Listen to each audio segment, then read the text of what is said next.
And one morning, we almost got kidnapped. And then the next morning, Mom said, we're selling everything and we went to the United States. I had no idea that I was gonna go in the car business. Now that I've had this opportunity to work at Avondale, they've definitely had an impact on helping me build the American dream. This is what I was meant to do.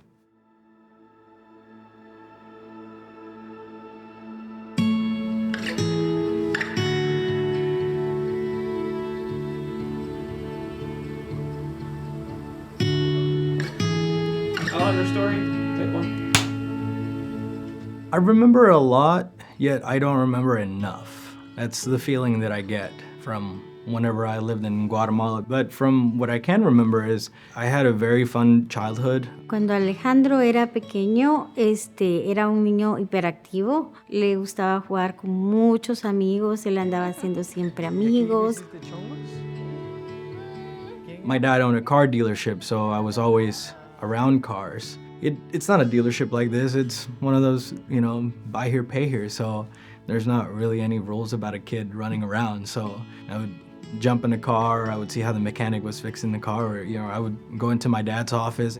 Some of my early memories about the car business is just how my dad treated his clients and how year to day they're still friends. You would have clients laughing, having fun, and then buying a car, which is essentially how I feel that I do things here, because my clients and I will have fun. I'll make jokes, they'll make jokes back with me, and they jump on my energy, I jump on their energies. So one memory that I have from Guatemala, and I'm not really sure, maybe I was just really happy that day. We used to go to this place where it was just all dirt, and we used to grab a spoon, and we used to make little holes in the dirt. We used to grab the marbles, and the whole point was to, advance and make it into one of those holes. And I just remember coming home, because I didn't wear shoes. I didn't really care about wearing shoes. And I just remember my mom telling me, hey, next time you go out there, you can't come out like this. At least wear shoes. We had a driver that used to take us from home and to school every day. And one morning, we almost got kidnapped. Mis hijos corrían bastante peligro. Entonces ellos anduvieron bastante tiempo con guardaespaldas, con chofer. Y teníamos un alambre espigado en la casa. Era bastante tenso. We were followed by these crazy people, and he realized that, these people were behind us, and my brother and I knew what to do. I was supposed to grab him and duck, and then the guy was supposed to just drive until he could lose him. I didn't really see much of what happened, but he lost him. Entonces yo empecé a orar. Y yo le dije a Dios, yo ya no quiero estar en este país porque yo tengo miedo por mis hijos. Called my parents, and then the next morning, Mom said, we're selling everything and we went to the United States. We were allowed to just pack one bag each, and whatever we could fit in that bag, that's all we took. Me vine con 3 hijos, 2 maletas, muchos sueños y muchas esperanzas. The move was very difficult. I mean, you hear me speak English now, but I didn't know a word of English. The first years I wanted to move back home. I wanted to go back to my friends. I didn't like the United States. And then a few years went by, and then my mom's like, okay, let's go back to Guatemala. And then we're like, no, let's stay. After a few years, it just became easier. I started learning the language, made some friends, realized that I could play soccer in school. I always tell people, I make jokes, I played soccer ever since I was in my mom's womb, so she said I kicked a lot. Tú podías ver cuando su pie se movía en mi estómago y hacía. First pair of soccer shoes she gave me, I wouldn't take them off. She said that I would cry. El papá le compró sus primeros zapatos de soccer. Él muy emocionado se los pusimos. En la noche, para bañarlo y dormirlo, queríamos quitarle los zapatos y no pudimos. So she just let me go to sleep with my soccer shoes on. And I still play soccer to this date. I love soccer so much. I love playing it. I love the competitiveness behind it, and just the teamwork that comes right behind it. I love it.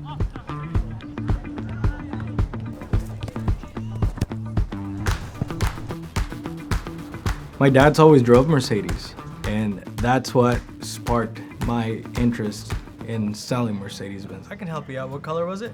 I think they're the best car ever made. See if this car is available for you, okay?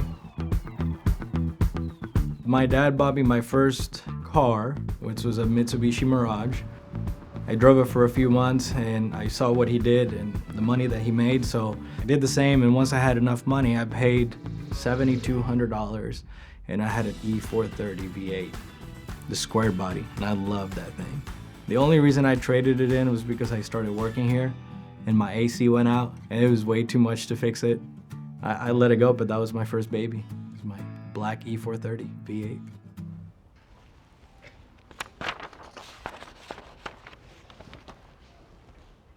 I had no idea that I was gonna go in the car business. I went to college, I got a business degree, and while I was finishing college, I was supposed to create a business. And the only thing that I knew how it worked was a dealership because I've always been around it with my dad. And the college sent out an email and it showed Avondale as a employer that was in the career fair. And whenever I walked up to the stand, I presented the final project to the HR manager. And so she looked me dead in the eyes and she said, Alejandro, I want you to work for me. A few weeks went by and I never heard, and I was like, man, she looked like she really wanted me to work for her. And so I ended up calling her. I think my resume got lost, and so she answered the phone. She goes, Alejandro, I am so thankful that you called me. Still want you to work for me. I have good news and I have bad news. The good news is I still want you to work for me. The bad news is that the sales position that I had in mind for you has already been filled, and the only one available is a valet. It was tough. It was tough because I had just graduated college, 4 years, and I thought to myself, I'm gonna go park cars. He came here out of college, graduated from UNT, could have really gone and done anything, but this is what he wanted to do. And might have been a little beneath him at the time, but it was the foot in the door. Putting some aftermarket wheels on the car, and I want to get your opinion on two of the wheels that are here on the side. Something inside of me, I feel like, just told me everything would be okay. And in my mind, I think it was the best decision I ever made, job-wise, career-wise. You've got to start somewhere. It's doing great, and yourself? Every single month, they had a luncheon with all the managers and all the new hires. And I went upstairs and I remember seeing Matt and I knew who he was, and I walked up to him and I told him that I wanted to sell cars. I'll never forget, Alejandro came up to me, didn't know him, he was in service, and day one he said, I'm gonna come work for you, I'm gonna sell cars. Been told that numerous times, could just tell something was a little bit different with him, you know? I think he gave me the nod and he's like, okay, very good, well, you know, you just started and the rule here is to be working at a position for 6 months. And so after 6 months, we have an interview and talk about it. So I almost always say things in a very jokingly manner, just so they don't come across so serious. So I would see him around and I'd be like, I want to sell cars. It was once a month, twice a month. Almost every single time I ran into him, he would say, hey, when can I come? When is there a position open? And it just never stopped. And so that's how, that's how I just kept persistent. I appreciate you, more than you know. Thank you so much. My first role in sales was a sales assistant. The word says it all. You're an assistant to somebody that has already been in the business for a long time. But along the way, you learn how to do it as well. Alejandro's strengths are he's super personable. I mean, everybody likes him, lots of energy. I mean, he's just very, very motivated. Doug was very supportive. I was with him for about 1.5 years. Every time I would sell him a car, take me out to lunch, buy me a margarita or two on a Saturday after work. Once I was a sales assistant for about 1 year, Doug went out of town and I sold Doug a ton of cars. So Matt walked up to me and he asked me if I was ready, and obviously my answer was yes. When I first found out that I was gonna be promoted to sales experience manager, I was happy, but deep inside, a little terrified. My first month, I think I still have it on my desk and I don't delete it just to remind myself and keep myself humble. I sold 2.5 cars. I must have made like $1,000. And so, even though it wasn't the greatest feeling, I did have mentors telling me that, hey, it's okay. I mean, it's your first month. Being a mentor comes with a lot of challenges, a lot of responsibility, but really mentoring Alejandro, it wasn't hard. He wanted to learn, he was eager to know, he wanted to know the position, he wanted to continue to move up. What's most important for me is creating a relationship with my clients that go beyond them buying a car from me just one time. I have a lot of clients that will buy 1, 2, 3 cars from me, and I can say truthfully that they are my friends. They are no longer my clients. One of the clients that come to mind is Dr. Isaac Osadolor.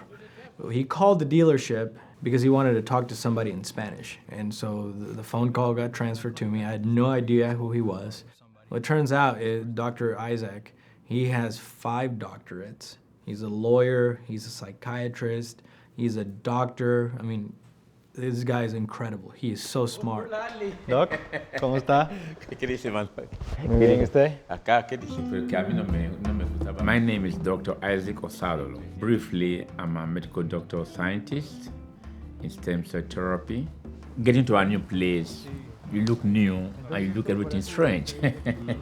So when we go to the dealership, we definitely ask for somebody who could speak Spanish. So the reception was nice because Alejandro character was very, very warming, you know.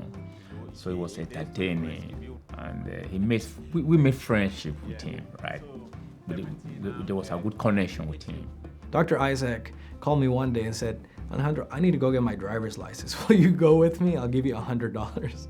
You know, I was like, yeah, just go here. He's like, no, I'll give you $100, because he's like, really, truly didn't know what to do. I guess that's what he wanted to entice me with the money. And so then I realized that he needed help. You know, I could not drive by myself. So I just told Alejandro, please, I'm coming to get my driver's license. And so I said, sure, I'll go with you to the DMV. And I don't really want you to pay me $100. I'm just very thankful that you bought 2 cars from me. No, he drove me down. Though he was busy in the office, you know, he drove me down. And so I told him that my day off was on Wednesday, and sure enough, we went to get his driver's license. we never forget that.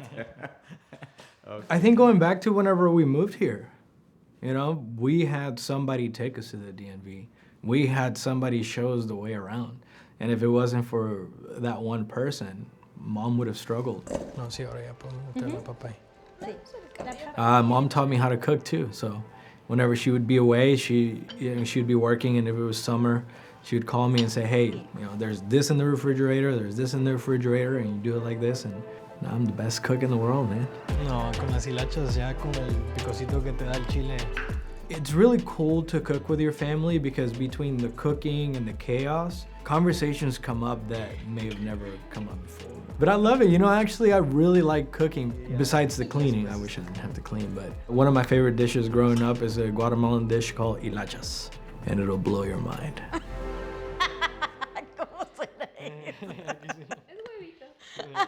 Do you remember the first time we met? Obviamente, yeah, I remember that day.